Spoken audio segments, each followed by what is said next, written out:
Well, it seems the NFL wants to move past the debate surrounding the player protests during the national anthem. Today, the league commissioner, Roger Goodell, sent a letter to all 32 team owners saying he wants to end the controversy by agreeing on a uniform approach for all teams. He said, quote, "Like many of our fans, we believe that everyone should stand for the national anthem. The NFL's current anthem policy states that players should stand for the anthem, but it stops short of requiring them to stand." So what do you think? Should the NFL force players to stand for the national anthem? Vote right now, WUSA9.com/vote, or vote on the WUSA9 app.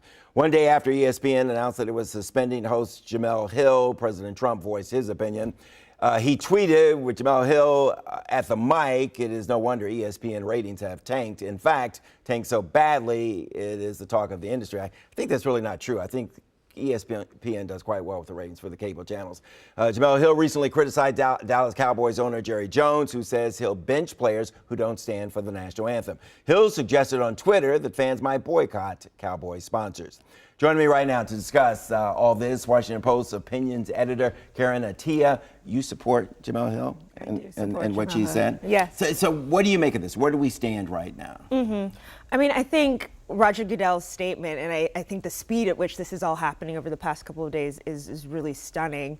But basically, his statement saying that we're requiring players to stand. My question, and I think it's in the full statement, is what sort of conversations do they have with the players? Remember, the NFL is 70% black, right? So this action, in a way, puts the players in a very awkward position. You have them, just like Jemele Hill herself said, you have them basically kind of having to choose between the issues that really affect the black community, that really that Colin Kaepernick was kneeling for, which is police brutality. The fundamental issue of this is police brutality and racism. They have to choose between that and their jobs and their careers. It really puts players in a very vulnerable position. So I would like to see how the players respond, if at all. Yeah, it seems to me that if the owners do decide that, you know, players that are out there have to stand, it seems as if the president has won.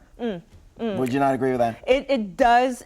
Well, especially after what I'd call a stunt on Sunday, where Vice President Pence was basically sent on this mission to stoke these divisions and to walk out of the game. So it does give this sense that the president is winning.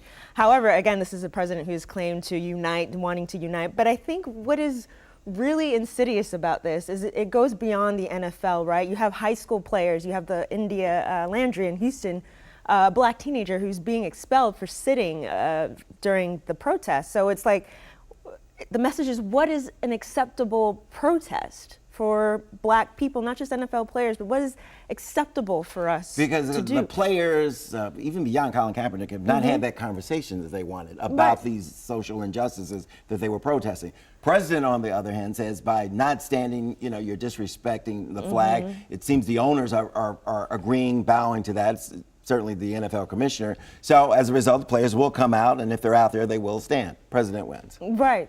And it's just, you know, for all those, especially, you know, conservatives who are extremely vocal about First Amendment rights, free speech rights, how is this at all emblematic of this is to have a sitting government, a sitting president sort of intervene when it comes to private citizens' employment? I don't think it's ever happened like this before. I mean, we're in uncharted territory, for sure. Karen Attiah, thanks a lot for coming in. Thank you so much for having me. Okay. You've been with us for 3 months.